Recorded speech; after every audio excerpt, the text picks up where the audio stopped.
Guys, so as we know, pag Chinese New Year gani guys, kita kuntit kayo ni orange. Can you help me eat the orange? Want to say to hi? Kay mo nilang ginagamit guys for sa ilahang gift giving, and it symbolizes prosperity, happiness, and wealth in life, and it's the same like the happy. Oh, muna siya guys. So ang ending guys, walay makaon.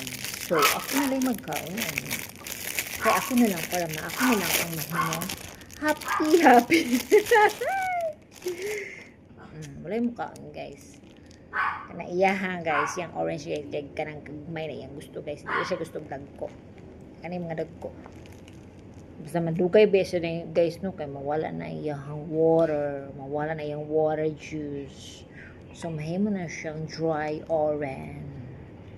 Sumulang to siya. Anyong lang. Kabangin ko kaon lang.